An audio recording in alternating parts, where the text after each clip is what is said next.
Bonjour à tous, on se retrouve pour un nouveau Texama Show. Oui, je me suis rasé, voilà, il n'y a pas besoin de mettre 300 000 commentaires par rapport à ça, je sens qu'il va en avoir beaucoup. Il était temps, je pense, parce que ça devenait assez long. Enfin bref, du coup, première news, on va commencer directement, donc encore une fois pour les actualités technologiques, informatiques et tout ça de la semaine. Et la news, je pense la plus importante, c'est au niveau de la réponse d'Apple par rapport à la plupart des gens qui étaient un petit peu, tout petit peu mécontents par le fait qu'ils avaient rajouté une fonctionnalité qui permettait de ralentir les iPhones pour préserver apparemment la batterie. Alors, eh bien, ils ont tout simplement annoncé que les remplacements de batterie, donc qui se faisaient normalement pour 70 euros, 79 dollars si je me souviens bien, il y avait comme ça, maintenant sont au prix de 29 dollars. Alors, ça veut dire qu'ils ne fixent pas vraiment le problème. C'est juste que pour ceux qui ont une vieille batterie, qui ralentirait donc le téléphone à cause de cette fonctionnalité, vous pourrez faire remplacer votre batterie pour moins cher qu'avant. Donc c'est quand même... Voilà, ça reste une pseudo-solution qui, en gros, c'est genre, ah, on a fait ça qui rend votre iPhone plus lent sans que vous ayez le choix. Alors qu'il pourrait rajouter le choix, juste il pourrait rajouter une option, on clique dessus, hop, ça le fait, voilà. Comme excuse, on vous offre une réduction sur un de nos produits. Donc c'est un peu bancal comme solution et comme façon d'adresser le problème, très honnêtement. Je pense que ce qu'ils auraient dû faire, c'est faire ça, plus dire, ok, maintenant il y a une option dans les paramètres sur iOS, maintenant vous cliquez, par défaut l'activer, mais si vous voulez, vous pouvez désactiver optimisation de la batterie, de vieille batterie ou je ne sais quoi. Voilà, je pense que ça aurait fixé la plupart des trucs et tout le monde aurait été content. Mais bon, ils l'ont pas fait, donc voilà. Dans tous les cas, est-ce que ça a une vraie bonne valeur, ça? Pour information, par exemple, iFixit, qui fait beaucoup de kits de réparation de téléphone et tout ça, vend un kit de changement de batterie pour iPhone 6 par exemple. Ce serait l'un des plus grands coupables entre guillemets. C'est aussi l'un des téléphones supportés, donc c'est à partir de l'iPhone 6 et au-dessus. Donc pas d'iPhone 5, pas d'iPhone SE aussi il me semble, donc voilà, faites attention. Et du coup un kit pareil coûte 24,95 €. Donc en gros, soit vous le faites vous-même pour 24,95 € si vous n'avez pas les outils, ou soit vous le faites faire par Apple pour 29 dollars ou 29 € certainement, je l'espère. Donc au niveau de la valeur, en fait maintenant ça devient genre une valeur normale en fait. C'est genre, ils sont passés d'un prix qui était prohibitif, 70 € pour remplacer une batterie, c'est très cher, et ils sont passés à un prix qui est genre le prix normal. Donc en gros, oui, pour fixer le problème, ils ont en gros offert un prix normal, pour une fois. Ce qui est très rare pour Apple, donc il faut quand même le noter. Donc voilà, si vous trouvez que ça a de la valeur... Ouais, c'est d'ailleurs à partir de janvier jusqu'à décembre 2018. Donc oui, ce n'est même pas éternel. C'est ça aussi un autre problème. C'est-à-dire que en 2019, si vous avez un iPhone et qui devient lent avec le temps, maintenant vous êtes au courant, c'est une fonctionnalité, et du coup vous n'avez pas le droit de vous plaindre. Donc ouais, je dirais que si vous êtes vraiment nul en remplacement de batterie, vous attendez d'ici la deuxième moitié de 2018, surtout si vous avez un des plus vieux iPhone et que vous comptez le garder, et vous faites remplacer la batterie, parce que à 29 $, c'est un prix honnête. Même si, honnêtement, c'est le truc le plus gros salaud, c'est comme j'ai dit, c'est qu'ils rajoutent pas l'option ou qu'ils n'ont pas prévenu les gens qui faisaient ça, tout simplement. Enfin bref, voilà, juste une petite news à ce niveau-là. Une autre news en rapport par rapport à ça d'ailleurs, c'est que Samsung et LG ont affirmé qu'ils ne ralentissaient pas leur smartphone avec le temps pour économiser la batterie ou je ne sais quoi. J'ai pu le confirmer sur Android moi-même. Je pense qu'il y a beaucoup de gens sur Android qui peuvent confirmer que, en général, notre téléphone, on le sent on peut sentir qu'il devient plus lent, mais c'est souvent à cause de plein de trucs qu'on installe ou autre chose. En général, reset le téléphone va lui redonner une seconde vie. Mais par contre, la batterie, on sent qu'elle diminue au fil du temps, petit à petit, forcément, parce que ça a une durée de vie. Donc, c'est après HTC et Motorola qui ont confirmé. Et du coup, alors, qu'est-ce que ça a d'important? Au final, c'est surtout important, c'est que c'est d'un point de vue juridique, comme ils l'affirment, ils disent clairement on ne fait pas ça, mais s'ils le faisaient vraiment, ils auraient un gros problème juridique derrière eux, plus que juste le faire. Parce que s'ils ralentissent leur téléphone, dans la plupart des pays, c'est pas vraiment interdit, donc ils n'auraient pas vraiment de conséquences devant le tribunal. Par contre, s'ils disent ah non, on ralentit pas nos téléphones, on vous l'affirme, mais que plus tard c'est prouvé, ça pourrait être un très grand problème juridique pour eux. Donc ça confirme juste que s'ils le faisaient, peut-être qu'ils l'ont désactivé, ou que s'ils le font, ils le font vraiment en secret, et que s'ils se font prendre un jour, ça sera pas bon. Mais Ce que ça veut dire selon moi, c'est que surtout qu'ils ne le font pas, tout simplement. Je pense que rien que, surtout soyons honnêtes, iOS c'est quand même beaucoup mieux géré au niveau du support par Apple et du coup ça fait que je pense qu'un téléphone sous iOS ralentit beaucoup moins vite que sous Android parce qu'Android a tendance à... il y a des petites fuites par-ci par-là, on installe une mauvaise application qui est mal codée ou autre chose et on perd vite des performances par-ci par-là. Donc je pense que honnêtement, Samsung et tout ça n'ont pas vraiment besoin de ralentir le téléphone pour justifier d'en acheter un nouveau parce que les gens se disent juste d'eux-mêmes « Oh, mon téléphone est lent, il faut que j'en achète un nouveau. » Alors qu'ils pourraient juste le reset, évidemment. Moi, c'est ce que je propose souvent aux gens. De toute manière, si tu veux changer de téléphone, tu aurais dû mettre tout de côté. Donc autant mettre tout de côté, puis le reset, et puis tu repars comme s'il était en quelque sorte neuf, entre guillemets. Donc ouais, voilà, juste une petite deuxième news là-dessus, qui est juste une confirmation au final. Alors, autre news au niveau de Samsung, l'Exynos 9810, qui sera donc dans le Galaxy S9 en Europe et dans certaines parties du... Il me semble dans le monde entier en fait. Parce que si vous ne savez pas, les téléphones Samsung c'est genre Snapdragon aux États-Unis et aussi en Corée il me semble. Et puis genre et Exynos dans le reste du monde, c'est un petit peu particulier. En général les Exynos sont assez proches des Snapdragon donc... Là, ce nouveau Exynos qui va donc être annoncé la semaine prochaine, à mon avis, va être très proche. À part si Samsung prépare une surprise ou autre chose. Mais honnêtement, je n'y crois pas trop. Je pense que ça va juste être, oh, wow, 30% de ça en plus, 30% de ça en plus, 30% d'économie d'énergie ou je ne sais quoi. Ça va être à peu près, à mon avis, les mêmes statistiques que le Snapdragon 845. Je ne serais même pas étonné qu'en fait, ils fassent exprès d'être à peu près au même niveau pour que ils puissent maintenir leur partenariat justement avec Qualcomm. Et que tout marche bien entre eux quoi, parce que si d'un coup Samsung était en mode bon on fait un processeur beaucoup plus véloce que le vôtre, ça veut dire que les Galaxy S9 en Europe sont beaucoup plus puissants que dans le reste du monde, ça pourrait poser pas mal de problèmes je pense, donc voilà pourquoi à mon avis ils ne le font pas. Donc voilà, 2018 ce sera le gros processeur pour 2018 pour Samsung en tout cas en Europe et dans certaines autres parties du monde, et du coup hâte de voir ce que ça donne. Personnellement c'est un petit peu, j'en profite pour hijacker cette news pour parler toujours de, selon moi, ce qui devrait un petit peu plus se mettre. Je pense qu'on a assez de puissance CPU dans un téléphone.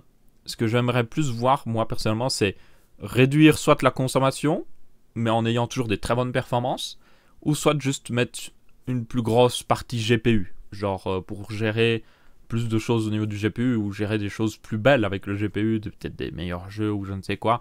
La plupart, je pense que le problème, c'est que la plupart des processeurs de téléphone visent toujours la même chose en fait. Ils font tous la même chose, c'est juste qu'il y en a qui sont plus puissants et d'autres moins puissants. Alors que, par exemple, il y avait Nvidia avec les Tegra, clairement avait dit, ok, on va pas faire le CPU le plus puissant, mais par contre, on va mettre une méga grosse partie graphique. Et ça, je trouve que c'est intéressant. Même Apple aussi, au final, a fait un petit peu ça. C'est genre, ils n'ont pas fait la plus grosse partie CPU, même si leurs CPU sont plus puissants à cause de l'optimisation d'iOS, mais ils n'ont pas fait le plus grand CPU. Mais par contre, le GPU dans les derniers iPhone est massif niveau performance. Il a les mêmes performances que des GPU intégrés dans des processeurs qui sont sortis il y a quelques années. C'est pour dire. Et des CPU qui ont une enveloppe thermique beaucoup plus haute. Donc, c'est ça que j'aimerais voir personnellement. Donc j'espère peut-être par surprise qu'ils auront mis un GPU un peu plus puissant, peut-être qu'ils gèrent le 120 Hz ou le 100 Hz sur l'écran, ce serait génial ça, vraiment génial. Alors petite news aussi par rapport à ce qui s'est passé la semaine dernière, le Bitcoin avait un petit peu craché, un petit peu beaucoup même, il s'est stabilisé et puis il a même remonté un petit peu quand ma vidéo est sortie, mais depuis il fluctue, il reste à peu près au même niveau qui est de environ 12 000 € ou 14 000 $. C'est quand même pas mal, soyons honnêtes. Je pense que ça s'est stabilisé aussi parce qu'il y a des gens qui se disent « Oh, ça drop maintenant !» Genre, ils ont dû attendre que ça stabilise un petit peu, peut-être parce que il y a plein de gens qui l'ont vendu en mode « Oh non, ça perd de sa valeur, il faut que je vende le plus vite possible. » Et quand ça s'est stabilisé, il y a des gens qui sont été en mode « Ah, c'est à peu près stable maintenant. Je vais en acheter parce que c'est moins cher et comme ça, quand ça remontera, je pourrai en vendre. » Du coup, là aussi, d'ailleurs, on a eu une augmentation et puis une rediminution. Donc, je suppose que là, c'est encore des gens qui en ont acheté peut-être là et qui ont attendu que ça remonte. Puis, ils se sont dit, ouais, non, je vais attendre. Et puis, il y en a qui ont commencé quand même à revendre. C'est un peu le problème du Bitcoin, c'est que c'est utilisé clairement comme un fonds d'investissement et non pas comme une monnaie. C'est comme les actions d'une entreprise, au final. Franchement, ça n'en est pas très loin. Il y a des entreprises qui, des fois, fluctuent comme ça juste parce qu'il y a une news sur l'entreprise, comme quoi elle était dans dans une... il y avait des problèmes, du coup l'action tank parce que les gens revendent, et puis d'un coup il y a une autre news incroyable sur la société, et puis hop ça remonte, enfin c'est la finance quoi, et c'est un petit peu, franchement je le redis encore une fois, mais c'est un petit peu dommage ce qui se passe avec le Bitcoin, c'est qu'au final c'est pas une monnaie, c'est un fonds d'investissement pour moi, ce n'est pas une monnaie, soyons honnêtes. Et c'est ça qui est dommage. Moi, avant, je pense que le Bitcoin en 2015, même s'il n'était pas très cher, était devenu une vraie monnaie parce qu'il y avait des gens qui achetaient des trucs avec. Maintenant, il n'y a personne qui achète quelque chose avec du Bitcoin, ça c'est sûr. Parce que c'est juste. Voilà. Il y en a qui vont me dire si, il y a des gens qui achètent. Oui, mais vous achetez. Franchement, vous avez envie d'acheter ou même de recevoir en tant que vendeur une monnaie qui peut littéralement passer de 18 000 $ à 14 000 $ de valeur. Moi, je ne serais pas trop tenté. C'est même pour ça que Steam l'a fait. Donc, honnêtement, soyez honnête 5 secondes. S'il y a des gens qui achètent ou vendent des trucs avec le Bitcoin, ça se fait pas beaucoup. Et peut-être qu'ils ne devraient pas le faire. Parce que, honnêtement, avec la volatilité de la monnaie, c'est peut-être une mauvaise chose à faire. Et il y a aussi évidemment les frais de transaction qui ont été l'un des plus gros problèmes. Et qui reste l'un des plus gros problèmes actuellement avec le Bitcoin, c'est que les transactions, des fois, les frais sont énormes. Et c'est même d'ailleurs une des raisons citées par Steam pour arrêter le support du Bitcoin. Donc, ouais, c'est pour des frais de transaction aussi énormes qui peuvent aller jusqu'à 20 € pour une monnaie qui est censée être une monnaie pour faire des transactions. Pas forcément une bonne chose. Après, ça peut être un bon fonds d'investissement, hein, en quelque sorte. Donc, voilà, si vous voulez prendre le pari, que vous avez 100 €, 200 € qui traînent, ben hop, mettez-les.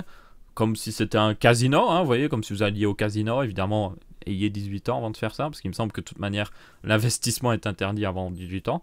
Et puis, tentez votre chance, mais ne mettez pas quelque chose. Il y a des gens qui ont pris des prêts sur leur maison pour faire ça.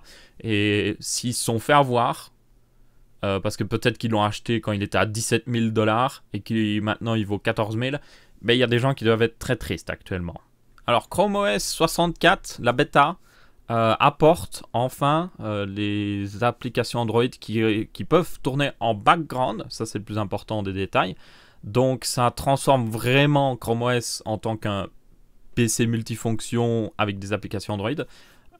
Comme ça, vous pouvez vraiment avoir, je sais pas moi, quelque chose qui tourne en arrière-plan, peut-être une vidéo, YouTube, ou autre chose. Bon, vous pourriez l'avoir avec l'onglet sur Chrome OS normal, mais bon. Imaginez une application qui a besoin de tourner en background, mais qui est que disponible sur Android. Eh bien, maintenant, ça marche. Voilà, c'est à peu près ça, dans la version 64. En tout cas, en bêta. Évidemment, ce ne sera pas forcément poussé vers toutes les trucs en Chrome, il me semble. Les tout premiers portables sous Chrome OS, il me semble, ne sont pas forcément supportés. Il y avait un truc comme ça que j'avais vu. Mais évidemment, ceux qui sont plus récents, qui sont un petit peu plus véloces aussi, parce que les tout premiers étaient vraiment très peu puissants, eh bien, ça les rend plus intéressants. Moi, je suis assez intéressé, surtout que je rappelle que Chrome OS, donc Chrome OS, pour information, est entre guillemets open source, parce qu'en fait, c'est un projet qui est basé sur un projet libre, qui est open source. Donc vous pouvez télécharger la version open source. Je ne sais plus exactement le nom, je vais être très honnête. Avant c'était Chromium OS, et c'est d'ailleurs la même chose avec Chrome. Chrome, il y a une autre version, la vraie version de développement qui s'appelle Chromium. Et du coup, vous pouvez aller la chercher si vous n'aimez pas avoir tous les trucs d'espionnage de Google dedans. Et du coup, ben, la version open source, je ne sais pas si elle est exactement totalement open source, je ne sais plus exactement la licence, ne me cotez pas là-dessus des experts en licence ou autre chose, mais en tout cas on peut y accéder facilement et gratuitement, bon c'est le cas de Chrome OS techniquement, et on peut l'installer surtout sur n'importe quelle machine qui supporte Linux pratiquement. Vous pouvez même le mettre sur genre, peut-être pas le dernier Raspberry Pi, je ne suis pas sûr, mais à genre l'Asus Tinkerboard. L'Asus Tinkerboard c'est un sort de Raspberry Pi plus puissant, et vous pouvez mettre Chrome OS dessus, donc avec justement l'ajout des apps Android, ça peut être assez intéressant. Donc ouais, moi je suis intéressé, mais évidemment je ne serais pas du genre à acheter un portable sous Chrome OS maintenant, parce que soyons honnêtes, il y a encore du chemin. Alors on passe un petit peu aux news hardware de la semaine. Nvidia va lancer une GeForce GTX 1060 avec 5 Go de RAM vidéo, donc oui, c'est bizarre. Apparemment, c'est pour le marché chinois. Donc c'est pas forcément une carte qu'on verra par ici. Donc c'est encore une de ces cartes un petit peu bizarres qu'on se demande pourquoi elle existe, mais ouais, apparemment c'est pour le marché chinois. Pourquoi? Parce qu'elle est tout simplement un petit peu moins chère, mais elle est quand même assez performante parce que c'est une full GTX 1060 6 Go mais avec 5 Go. Contrairement, je vous rappelle, la GTX 1060 3 Go n'a pas juste une différence de mémoire, elle a aussi une différence même d'architecture en partie. Il n'y a pas le même nombre de coups d'accord et tout ça dedans. Et du coup, elle est réellement moins puissante et pas juste à cause de la RAM vidéo. Et du coup, là, par contre, elle a à peu près la même puissance. Ça pourrait être, il me semble, aussi intéressant pour les mineurs de cryptocurrency, non? Si je ne m'abuse. Bon, vu l'actualité en ce moment, c'est peut-être pas ce qu'il y a de mieux à faire, mais vu qu'elle coûterait moins cher, je suis pas sûr que... Il me semble que les mineurs de cryptocurrency n'ont pas besoin d'énormément de RAM vidéo.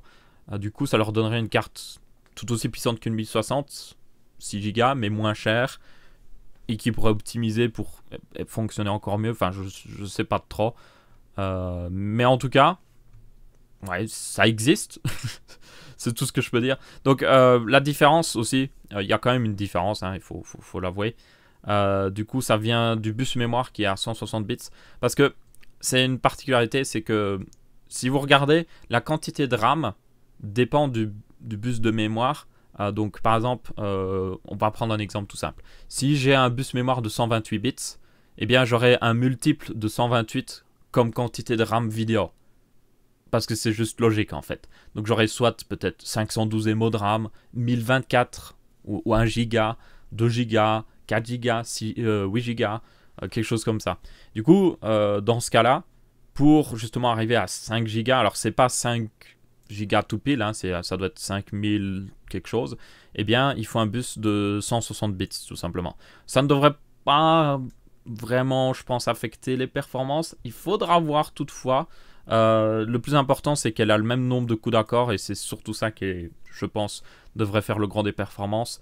Et puis, de toute manière, il y a toujours moyen d'un peu overclocker la RAM pour compenser ce manque justement de largeur de bus mémoire. Autre news au niveau d'NVIDIA, ils vont arrêter le support des systèmes 32 bits. Donc ça, c'est une news qui m'a été passée par un abonné d'ailleurs. Merci à toi si tu nous regardes. Et du coup, à partir de 2018, le dernier driver qui sortira donc, enfin le dernier driver qui supportera les systèmes d'exploitation 32 bits sortira en janvier et ce sera le dernier, tout simplement. Et c'est pas juste pour la Titan V d'ailleurs, c'est juste une image illustrative, donc ce sera pour toutes les cartes Nvidia. Alors, c'est une news assez importante, je pense, qui marque tout simplement un tournant un petit peu dans l'histoire où les systèmes 32 bits n'ont plus aucune vraiment valeur. Pour information, le système 32 bits, c'est tout simplement des systèmes plus anciens, à une époque où 32 bits était largement suffisant. Je vous rappelle que les systèmes 32 bits ont des limitations, notamment qui ne supportent que 3,7 Go de RAM, si je me souviens bien, maximum. Vous ne pouvez pas aller au-delà. C'est à cause justement de la façon dont c'est designé. Les systèmes 64 bits, eux, par exemple, ont une limite à 2 Tera de RAM, donc vous êtes tranquille. Hein. Mais voilà, ça devait arriver. Il y a aussi d'autres avantages au 64 bits. Il est plus rapide au niveau de l'exécution, il est plus sécurisé. Et par contre, il prend un petit peu plus de place, des fois en mémoire, pour faire tout tourner, évidemment, vu que tout est en 64 bits. Toutes les variables et tout ça. Donc forcément, ça prend un petit peu plus de place en mémoire. Mais vu que vous pouvez en avoir plus, ça ne gêne pas vraiment. Donc les systèmes 32 bits encore existaient là. Ils existent encore, surtout parce que, bien tout simplement, pour les tout petits ordinateurs portables où il n'y a pas vraiment besoin de 64 bits. Et pour faire, je suppose, des économies, même si je ne vois pas l'économie qu'il y a ici. Dans tous les cas, Nvidia est l'un des premiers à vraiment dire « Ok, bon, c'est fini, on ne supporte plus ». Et je pense que c'est une bonne chose, parce que ça va pousser un petit peu plus l'industrie vers un moment où on va dire fini le 32 bits, ça sert à rien. Et ça pourrait être très bénéfique parce que Windows a encore d'énormes dépendances en 32 bits. Parce que le problème, c'est que vous avez déjà dû le voir si vous êtes sur Windows 64 bits, c'est que vous avez un dossier de programme 32 bits et un dossier de programme 64 bits. Mais il y a un pire encore. Windows a beaucoup de drivers du coup qui doivent fonctionner en 32 bits et en 64 bits quand vous devez supporter les deux on va dire fonctions, j'allais dire, non, les deux systèmes, on va dire, Et du coup, ben, ça prend de la place, ça alourdit Windows pour rien. Sans le support de 32 bits, ça permettrait de sacrément alléger Windows. Pour information, par exemple, Windows 10S, c'est un petit peu pas vraiment, mais c'est un petit peu ce qu'il fait en partie. Tout simplement, il jette le support pour tout ce qui est un petit peu les vieilles applications Windows et tout ça. Donc, ça va prendre encore beaucoup de temps, évidemment, mais c'est un premier pas vers ça. Et un premier pas qui est le bienvenu. Et aussi, on peut quand même le préciser, les systèmes les systèmes qui sont vendus encore avec des systèmes 32 bits maintenant, de toute manière, n'ont pas de carte graphique Nvidia, ils ont genre un petit chipset graphique intégré Intel ou autre chose. Donc, c'est franchement pas un problème, je pense. Alors, il y a des premières traces du chipset 400 d'AMD, donc c'est juste une petite news comme ça pour se dire, hey, ça arrive. Parce que oui, évidemment, à la sortie de... Donc, en 2018, on devra avoir Zen Plus, qui n'est pas Zen 2, je tiens à le préciser. Donc c'est une version améliorée de Zen, sous un nouveau processus de gravure plus fin, qui devrait permettre certainement peut-être plus de cœur, premièrement, ou peut-être un meilleur overclocking. Je suppose qu'ils vont essayer quand même de tweaker un petit peu par-ci par-là pour améliorer l'overclocking. J'espère en tout cas. Et du coup, avec ces nouveaux processeurs, vont arriver des nouvelles cartes mères, même si vous pouvez toujours utiliser une des anciennes cartes mères. C'est juste que ils vont sortir de nouvelles cartes mères qui supporteront des nouvelles fonctionnalités, peut-être, je sais pas moi, le Lightning, hein, on n'en sait rien, hein, peut-être le Lightning, hein, parce que le Lightning est maintenant libre d'utilisation, donc il pourrait totalement le supporter, ou tout simplement supporter plus de ports USB type C, plus de SATA, plus de slot M.2, il y a plein de possibilités, évidemment, c'est juste moderniser la plateforme, pour ceux qui l'achètent à ce moment-là, mais vous n'êtes pas obligé d'acheter une nouvelle carte mère, évidemment.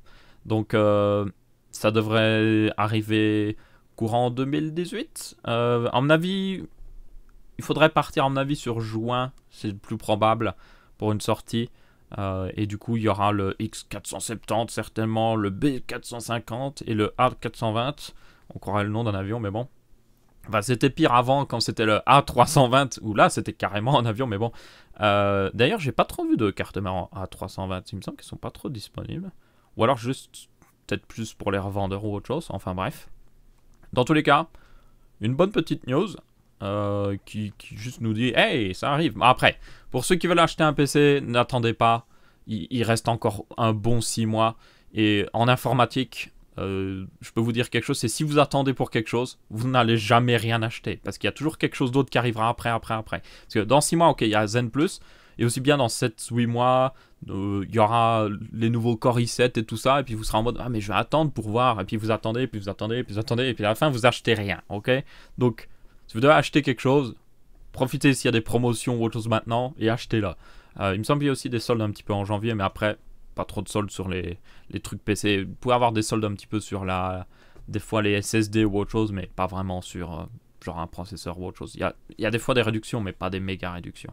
Alors, ça c'est plutôt cool, c'est le Deepcool Quad Stellar. On l'avait déjà vu, il me semble, dans une news précédente, il me semble, qui est un boîtier particulier, on peut le dire, en forme de X comme ça. Mais surtout, c'est un boîtier qui a 4 compartiments différents. Et donc, alors, il y a un compartiment principal, comme vous pouvez voir, comme ça de côté. C'est un peu comme si vous aviez mis un boîtier, mais penché, et puis que vous leur rajoutiez 2 compartiments en plus de chaque côté. Du coup, là, on peut voir qu'il y a un compartiment pour l'alimentation. Il y a un compartiment pour la carte mère qui sera ici. On a les slots PCI ici. Un petit peu de ventilation. On a d'autres slots, on dirait des slots PCI. Je suppose que c'est pour mettre des cartes graphiques directement là. On a même du tempered glass là, donc à mon avis pour montrer la beauté des cartes graphiques tout simplement. Donc c'est un boîtier assez intéressant qui du coup sort enfin depuis le temps, parce que ça fait longtemps qu'il a été montré, et il sortira à $399.